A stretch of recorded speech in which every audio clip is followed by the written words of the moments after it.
Hello guys, তো নতুন একটা ভিডিও নিয়ে চলে এসেছি। তোমরা দেখতে থাকো যে এসআইআর প্রক্রিয়া চালু হয়েছে সেই সমস্ত ভিডিও নিয়ে চলে এসেছি। তো আমি স্যাম, আমার চ্যানেল d.s.official ভিডিও। তো দেখতে থাকো।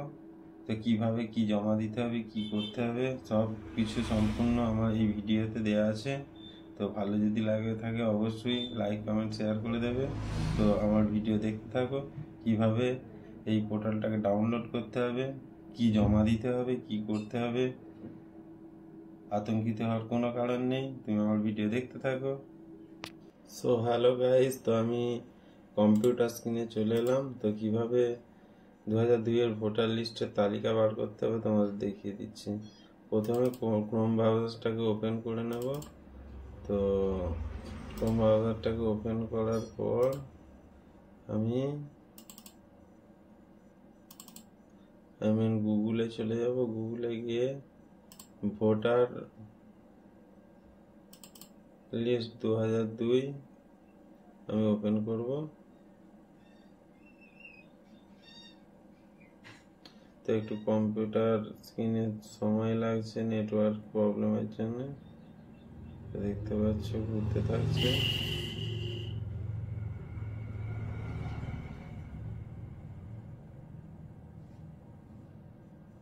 প্রথমে লগ ইন করতে হবে মোবাইল নাম্বার দিয়ে। এন্টার রেজিস্ট্রেশন মোবাইল নাম্বার দিয়ে লগ ইন না করলে খোলা যাবে না। আমি লিখব voter list 2002 election roll 2002 voter list. এখানে ক্লিক করব। তো এখানে দেখতে পাচ্ছ মানে সাইটটাকে বন্ধ করে দিয়েছে। তো এই মুহূর্তে মনে হচ্ছে লিস্টটা পাওয়া যাবে না। সেই কারণে আমি মেন ইলেকশন কমিশনের যে ওয়েবসাইট আছে সেখানে প্রবেশ করছি। তো সেখানেও এই মুহূর্তে লিস্ট বন্ধ আছে। তো আমি এই জায়গাটা দেখাতে পারছি না, সেই কারণে আমার 2002-এর যে ভোটার লিস্টের তালিকা আগে থেকে ডাউনলোড করা ছিল সেই জায়গায় চলে যাব। তো দেখতেই পাচ্ছ যে ডাউনলোড করা ছিল সেই তালিকা আমার বেরিয়ে গেছে। এরকম একটা 2002-এর ভোটার লিস্টের তালিকা বানানো হয়েছে। তো এটার কাজ কি হবে, যাদের 2002-এর ভোটার লিস্টের নাম আছে তাদের যে পৃষ্ঠায় নাম আছে তার একটা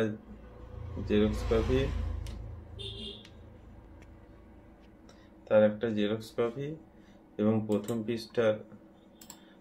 পৃষ্ঠার একটা জেরক্স কপি আর একটা কালার ছবি লাগবে। আর যারা 2025-এর ভোটার তাদের জন্য কি করতে হবে, তাদের তো আর 2002-এর তালিকায় নাম নেই। তাদের বাবা ও মায়ের 2002-এর ভোটার লিস্টের তালিকায় নাম থাকতে হবে। তো দেখতে থাকো আমার। হ্যালো গাইস, তো আতঙ্কিত হওয়ার কোনো কারণ নেই। তো 4 তারিখ থেকে যে এসআইআর প্রক্রিয়া চালু হবে, বাড়ি বাড়ি বিএলআর আসবে। তো বিএলআর বাড়িতে এসে একটা করে ফর্ম দেওয়া যাবে। সেই ফর্মে মাত্র 2টো কাগজ তাতে অ্যাড করতে হবে এবং ফর্মটা ফিল আপ করতে হবে। তো সেই কাগজগুলো কি তোমাদের বলে দিচ্ছি।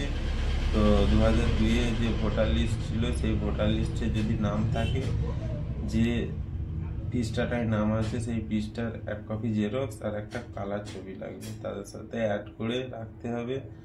আবার বিএলআর তোমার বাড়ি আসবে এবং সেগুলোকে সংগ্রহ করে যাবে। যাদের 2002-এর ভোটার লিস্টের নাম নেই তারা কি করবে, 2002-এর পরে যাদের জন্ম তাদের তো 2002-এর ভোটার লিস্টে নাম থাকবে না। তো তারা তার বাবা এবং মায়ের যে কোনো একটা ওই 2002-এর ভোটার লিস্টের তালিকায় নাম আছে সেটাকে রাখতে হবে। এবং যাদের 1927 সালের পরে জন্ম তাদের জন্য কি করতে হবে, তাদের তো 2002 ভোটার লিস্টে নাম থাকবে না। তাদের কি করতে হবে, তাদের ক্ষেত্রেও তাই বাবা ও মায়ের ভোটার লিস্টের নাম যে পাতাটায় আছে সেটাকে জেরক্স করে যে 2002-এ তার নাম নেই, যেহেতু তার বয়স হয়নি এবং তার বাবা মায়েরও নাম নেই যেহেতু তারা মারা গেছে, তার পক্ষে কি হবে, তাদের জন্য একটা সলিউশন আছে।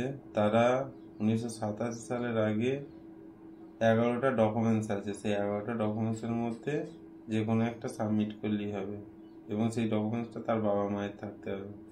যেমন ভিটের দলিল, পোস্ট অফিসের কোনো কাগজ, passport, LIC, electric bill, caste certificate, এই সমস্ত আরও 7-8খানা আছে। যে কোনো একটা পেপার থাকলেই হবে। তো আতঙ্কিত হওয়ার কারণ নেই গাইজ।